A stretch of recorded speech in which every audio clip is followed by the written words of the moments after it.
Chassis design and analysis எப்படி பண்ணுறதுன்னு நம்ம பார்ப்போம்.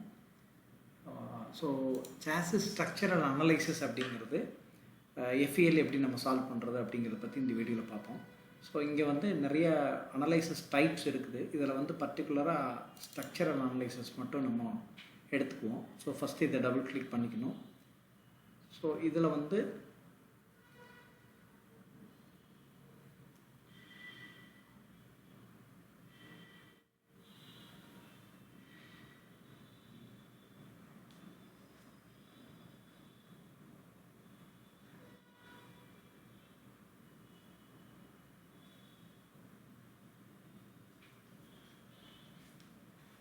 ஏழு ஸ்டெப்ஸ் இருக்குது. ஸோ இந்த ஃபஸ்ட்டு ஸ்டெப் வந்து என்ன டைப் ஆஃப் அனலைசிஸ் பண்ணுறோம் அப்படிங்கிறது. செகண்ட் வந்து மெட்டீரியல் எப்படி செலக்ட் பண்ணுறது, அதுக்கப்புறம் ஜாமெண்ட்ரி, மாடல், அதாவது மெஷின், தென் பவுண்டரி கண்டிஷன்ஸ் அப்ளை பண்ணுறது, அதை சால்வ் பண்ணதுக்கப்புறம் ரிசல்ட் அரைவ் பண்ணுறது.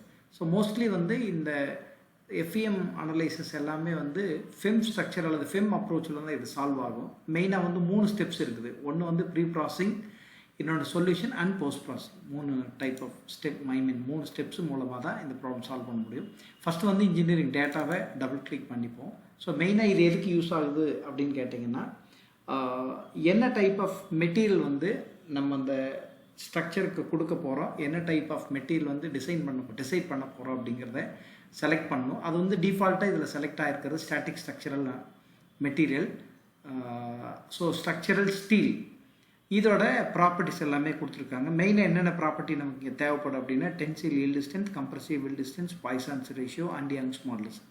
இதனால தான் நமக்கு தேவைப்படுது. அதுக்கடுத்து again go to the project window, then geometry. So ஜாமெண்ட்ரியில் வந்து 2 டைப்பாக பண்ணலாம். ஒன்று வந்து என்னென்னா, இதுலேயே வந்து டிசைன் மாடுலர் அப்படிங்கிற ஒரு லைக் ஜாமெண்ட்ரி கிரியேட் பண்ணுற 3D விண்டோ இருக்குது. அதுலேயும் நம்ம ஜாமெண்ட்ரி கிரியேட் பண்ணிக்கலாம்.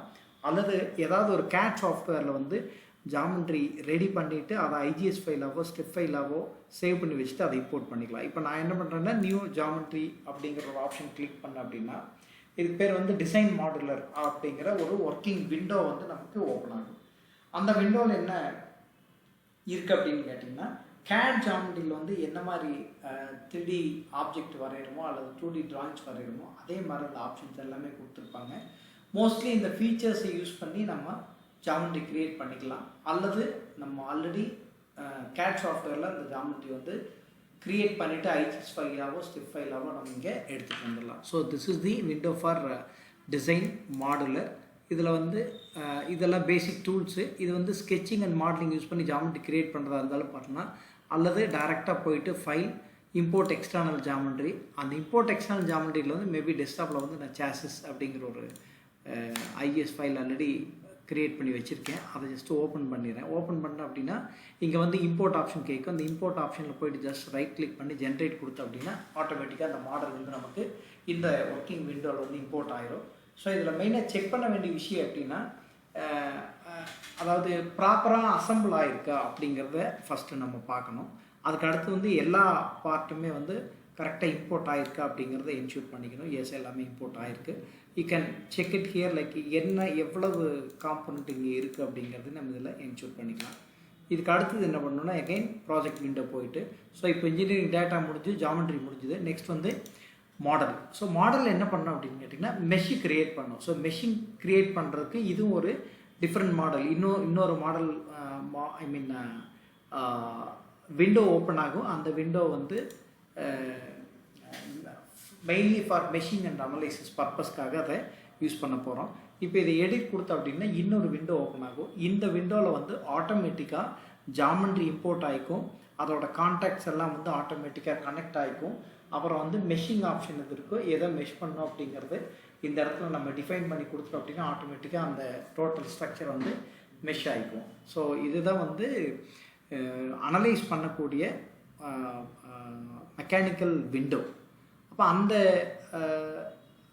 ஆப்ஷன்ஸ் யூஸ் பண்ணி கிரியேட் பண்ணதுக்கு அப்புறமா வந்து பவுண்டரி கண்டிஷன்ஸை நம்ம அப்ளை பண்ணணும். இப்போ பவுண்டரி கண்டிஷன்ஸ் அப்ளை பண்ணிவிட்டு then we can solve by using predefined equations.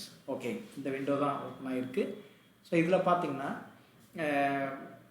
பேசிக்காக வந்து இருக்கக்கூடிய டூல்ஸில் வந்து மெயினாக நமக்கு தேவையானது இந்த ப்ராஜெக்ட் அப்படிங்கிற டைட்டிலுக்கு கீழே வந்து ஜாமெண்ட்ரி கிரியேட் ஆயிரும். நம்ம ஆல்ரெடி மெட்டீரியல் செலக்ட் பண்ணியிருப்போம், அந்த மெட்டீரியல் டிஃபால்ட்டாக இங்கே டிஃபைன் ஆகிருக்கும். அதுக்கு அடுத்தது பார்த்திங்கன்னா கோஆர்டினேட் சிஸ்டம்ஸ், கனெக்ஷன்ஸ் அல்லது contact, then machine.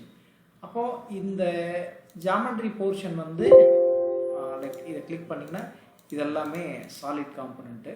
So geometry was imported and this is the coordinate system and connections, which means contact. So இது வந்து ஒன்னோடன்னு கான்டாக்ட் ஆகிருந்தால் தான், ஒரு ஜாமெண்ட்ரியோடு இன்னொரு ஜாமெண்ட்ரி கான்டாக்ட் ஆகிருந்தால் தான் மெஷ் பண்ணால் நமக்கு கனெக்டிவிட்டி கிடைக்கும். அப்படி இல்லாமல் இருந்துச்சுன்னா நம்ம கான்டாக்ட் கொடுத்துட்டு தான் மெஷ் பண்ணணும். ஸோ நெக்ஸ்ட் வந்து இதுதான் மெஷிங் ஆப்ஷன். இப்போ மெஷிங்கில் போயிட்டு இது இப்போ சைஸிங்கில் வந்து course mesh maybe medium mesh நம்ம யூஸ் பண்ணிக்கலாம். இது கொஞ்சம் ஒரு நம்பர் ஆஃப் எலிமெண்ட்ஸ்னோடு அதிகமாக இருக்கும். செலக்ட் பண்ணிட்டு ரைட் கிளிக் பண்ணிக்கோங்க, பண்ணிவிட்டு ஜென்ரேட் மெஷ் கொடுத்தீங்கன்னா ஆட்டோமேட்டிக்காக அது வந்து மெஷிங் ஜென்ரேட் ஆகிடும். மெஷிங் அப்படிங்கிறது ஒரு பெரிய டாப்பிக்கு, அது ரொம்ப இம்பார்ட்டண்ட்டு. மெஷிங்கில் மோஸ்ட்லி பார்த்திங்க அப்படின்னா number of node, number of elements வந்து அதில் டிஃபைன் ஆகிருக்கும். அப்போது நோட்ஸ் அண்ட் எலிமெண்ட் அப்படிங்கிறது வந்து என்னென்ன, அதுதான் வந்து ஆக்சுவலாக நம்ம அந்த லைக் ஜாமெண்ட்ரி இண்டிவிஜுவலாக ஒவ்வொரு பர்டிகுலர் பாயிண்ட்லேயும் வந்து எவ்வளவு ஸ்ட்ரெஸ் இருக்குது, எவ்வளோ டிஃபர்மேஷன் இருக்குது, எவ்வளோ ஸ்ட்ரெயின் டிஸ்ட்ரிபியூட் ஆகிருக்கு அப்படிங்கிறத ஃபைண்ட் அவுட் பண்ண முடியும். இது வந்து மெஷ் ஆயிடுச்சு. ஸோ இந்த மெஷ் மாடல் நீங்கள் பார்த்தீங்கன்னா தெரியும். This is how the meshing will be take total ஸ்ட்ரக்சரும் மெஷ் ஆகிடுச்சு. அதுக்கு அடுத்து வந்து we are going to do the static structural analysis. அப்போ ஸ்டாட்டிக் ஸ்ட்ரக்சரல் அனலைசிஸ் பண்ணுற போது அனலைசிஸ் டைப்பு இதில் வந்து we can இந்த அனலைசிஸ் செட்டிங்ஸில் போய் என்ன பண்ணுறோம் அப்படின்னா இதில் வந்து இன்னர்ஷியா ரிலீஃப் அப்படிங்கிற ஆப்ஷன் வந்து நம்ம ஆன் பண்ணிக்கிறோம். எதுக்காக இதை ஆன் பண்ணுறோம் அப்படின்னு கேட்டிங்கன்னா, அப்போ தான் வந்து ஈக்குவேஷன் ஆஃப் ஈக்குவலிபிரியம் கண்டிஷன் வந்து சாட்டிஸ்ஃபை ஆகும். All upward forces is equal to downward forces தான் நமக்கு ரிசால்வ் பண்ணி கொடுக்கும். ஸோ இதில் என்ன பண்ணுறோம், லோட் அப்ளை பண்ணுற போது டைரக்ட்லி வர் to select the load option we can use for remote force. இந்த ரிமோட் ஃபோர்ஸில் என்ன பண்ணுறோன்னா, you can assume this is the front side and this will be your rear side. அப்போ ஃப்ரண்ட் சைடில் வந்து இந்த போர்ஷன்ஸ் வந்து நம்ம செலக்ட் பண்ணி லோடு கொடுக்குறோம். இந்த சர்ஃபேஸ் அதே மாதிரி இந்த சர்ஃபேஸும். ஸோ இதை செலக்ட் பண்ணி அப்ளை கொடுத்துட்டு இதுக்கப்புறமா எந்த டைரக்ஷனில் லோடு ஆக்ட் ஆகுது, வெர்டிக்கலி அப்வர்ட் டைரக்ஷன், அதாவது tyre reaction point. So X டைரக்ஷனில் அப்வர்ட் டைரக்ஷனில் நம்ம இது ஆக்ட் பண்ண போகுது. இப்போ டோட்டலாக பார்த்தீங்கன்னா 2 டன் லோடு இதில் ஆக்ட் ஆகுது அப்படின்னா, இப்போ இது 4 டிஸ்ட்ரிபியூட் பண்ணுற போது each and every suspension point அல்லது டயர் பாயிண்டில் வந்து 5000 நியூட்டன் லோடு ஆக்ட் ஆகுது. அப்போது 5000 என்டர். ஸோ இது வந்து இந்த இடத்துல லோடு ஆக்ட் ஆகிட்டு இருக்கு. இதை வந்து எக்ஸாக்டாக நம்ம அந்த டயர் லொக்கேஷனுக்கு நம்ம கொடுக்கணும் அப்படின்னா மேபி எக்ஸோடது வந்து இது 0 டிஸ்டன்ஸ் கொடுத்துக்குங்க. பொசிஷன் வந்துருச்சு. இதிலிருந்து -1000 அப்படிங்கிற ஒரு பொசிஷன் கொடுத்துட்டோன்னா எக்ஸாக்ட்லி அந்த டயர் ரியாக்ஷன் பாயிண்டில் அந்த லோடு வந்து ஆக்ட் ஆகுது. மேபி 1000 வேண்டாம், ஒரு 100 இருந்தால் போதும் அப்படின்னா 100 கொடுத்துக்கலாம். இது இன்னும் கொஞ்சம் கீழே தெரியணும். ஸோ -500 வச்சுக்கணும். ஓகே, நெக்ஸ்ட்டு இதே மாதிரி இந்த பக்கம் டயரை நம்ம செலக்ட் பண்ணணும். லைக் இதை எப்படி பண்ணணுன்னா, again go to load, remote force, இந்த 2 சர்ஃபேஸையும் நம்ம செலக்ட் பண்ணிப்போம். அதே மாதிரி இந்த பக்கம் இருக்கிற சர்ஃபேஸையும் செலக்ட் பண்ணியாச்சு. Okay, apply. இப்போ இது வந்து ஒய் காம்பனண்ட்டில், அதாவது எக்ஸ் காம்பனண்ட்டில் வெர்டிக்கல் டைரக்ஷனில் அப்வர்ட் டைரக்ஷனில் 5000 நியூட்டன் லோடு ஆக்ட் ஆகணும். அண்ட் இந்த லோடு வந்து இது 0 பொசிஷன் இருக்குது அப்படின்னா இதிலிருந்து -100 டவுன் வந்துன்னா -500. அப்போது இது வந்து டவுன் பொசிஷன் வந்திருக்கு. ஸோ இப்போது இதை பார்த்திங்கன்னா இது 2 தான் ஃப்ரண்ட் சஸ்பென்ஷன் லோடு. இப்போ நம்ம கொடுத்துருக்கோம், this is to front suspension load. இதே மாதிரி ரியர் சஸ்பென்ஷன் லோடு கொடுக்கணும். ரியர் சஸ்பென்ஷன் லோடுக்கும் அதே மாதிரி directly go to the load, remote force,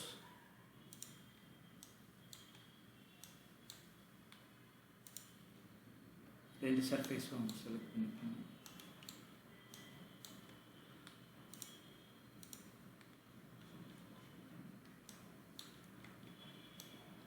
so இது செலக்ட் பண்ணிட்டு இதுக்கு லோடிங் கொடுத்துட்டோம். நெக்ஸ்ட் வந்து components vertically upward direction. So இது எக்ஸ் காம்போனண்ட்டு. அப்போ எக்ஸில் வந்து 5000 நியூட்டன் லோட் ஆக்ட் ஆகுது. அகைன் இதோட கோஆர்டினேட் வந்து -500 is the position, which means rear tyre axial point. இதே மாதிரி இந்த பக்கம் நம்ம லோட் அப்ளை பண்ணுறோம். Again go to the remote force.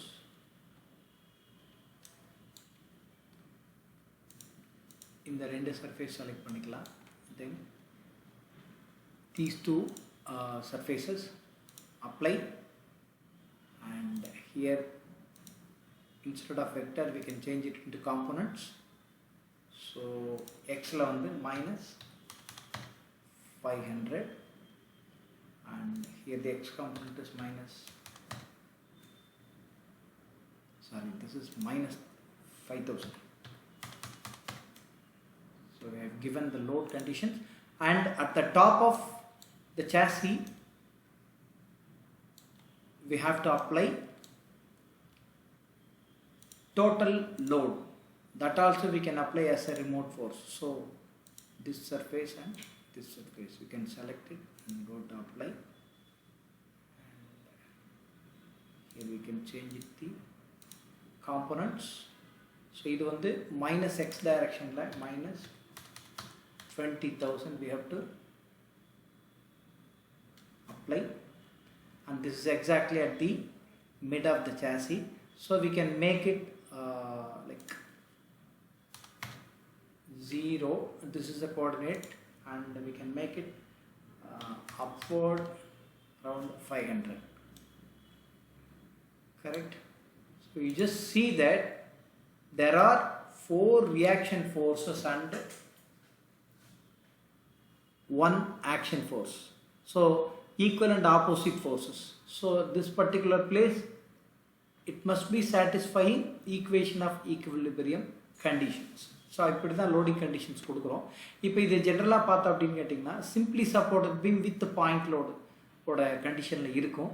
இது லோடிங் கண்டிஷன் கொடுத்தாச்சு. இப்போ வந்து next solution part.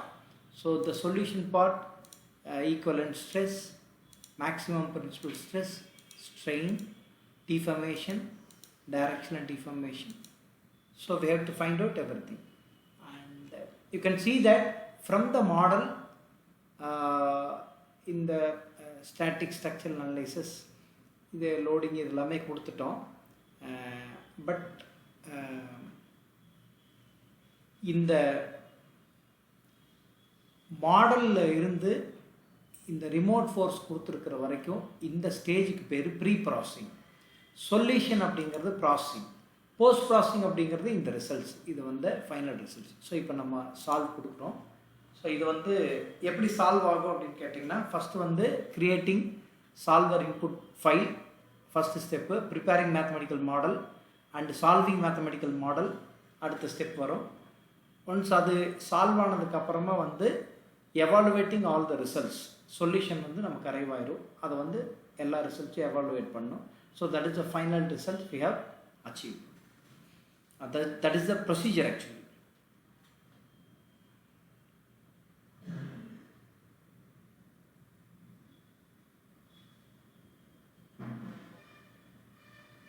Now actually preparing the mathematical model. Now we can see that solving the mathematical model.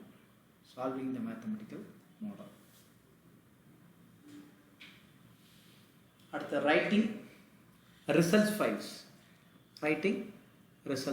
So this is how the procedure will take place for solving the any structural component. Okay. So now we have got the results. You can see that this is the equivalent stress. இதை வந்து mesh model வந்து no wire frame கொடுத்துக்கலாம். Then easily you can see the results, and this is without deformed shape. So this is the actual deformation shape, This is the maximum principal stress plot. First you can see the total deformation. This is our total deformation. So wherever the red color, it shows that it is the highest value. This is the highest value, and blue color, it shows that lowest value. Okay, and this is our equivalent stress. You can see the equivalent stress, the stress pattern like.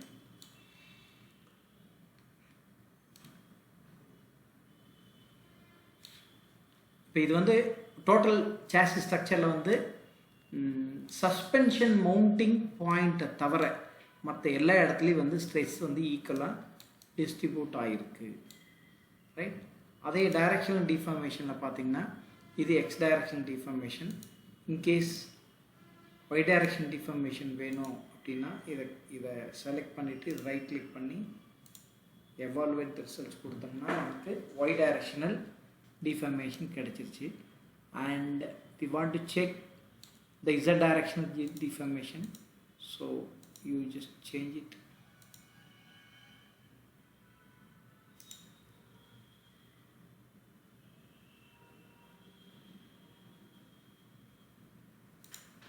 Z directional deformation, yeah, this is the z directional deformation. And equivalent stress. So இந்த stress values வந்து எப்படி read பண்ணுறது அப்படின்னா, இப்போ blue கலர்னா 0.00023 and the highest stress maximum stress வந்து பார்த்திங்கன்னா 527.91 அப்படின்னு நமக்கு வந்திருக்கு. அப்போ மேக்ஸிமம் ஸ்ட்ரெஸ் வந்து ஏதாவது ஒரு பர்டிகுலர் லொக்கேஷனில் பர்டிகுலர் பாயிண்டில் தான் இருக்கும், எல்லா இடத்துலையும் அது வராது. இதை வந்து நார்மலாக என்ன ஆகுதுன்னா, இந்த ஸ்ட்ரக்சரை வந்து இந்த இடத்துல வெல்ட் ஆகிருக்கும். அப்போ வெல்ட் ஆகிருக்கிறதுனால ஸோ இந்த இடத்துல வரக்கூடிய ரிசல்ட்ஸு பெருசாக நம்ம கன்சிடர் பண்ண வேண்டியதில்லை. பட் ஓவரால் ரிசல்ட்ஸ் எவ்வளோங்கிறத நம்ம செக் பண்ணோம். அப்ராக்சிமேட்லி இந்த overall colour distribution maybe around 175 to 234 mega pascal. அப்போ இதிலிருந்து தான் நம்ம வந்து டிசைன் வந்து சேஃபாக இருக்கா இல்லையான்னு சொல்லிட்டு நம்ம கால்குலேட் பண்ணணும். சப்போஸ் 360 மெகா பாஸ்கலுடைய மெட்டீரியல் எடுத்துகிட்டு அப்படின்னா 360 டிவைட் பை 234 அல்லது 175 போட்டோம்னா கண்டிப்பாக வந்து ஃபேக்டர் சேஃப்டி எபோவ் 1 கிடைக்கும். Above 1 factors கிடைச்சுன்னா the design is safe. If it goes below that, then that is the failure. அப்போ அதை ஃபைண்ட் அவுட் பண்ணுறதுக்காக நம்ம கண்டுபிடிக்கிறது தான் இந்த அனலைசிஸ். அப்போ ஸ்ட்ரெஸ்ஸு கண்டுபிடிச்சிருக்கிறோம், ஸ்ட்ரெயினும் அதே மாதிரி maximum equivalent elastic strain distribution, and this is for maximum principal stress distribution. So இப்படி தான் வந்து ரிசல்ட்ஸ் வந்து நம்ம ஃபைண்ட் அவுட் பண்ணுவோம். இதை வச்சு மேத்தமெட்டிக்கல் calculations போட்டால் அதோட ரிசல்ட்டை கம்பேர் பண்ணி then we have to give the justification to the industry or and CAE engineer. Right? Thank you.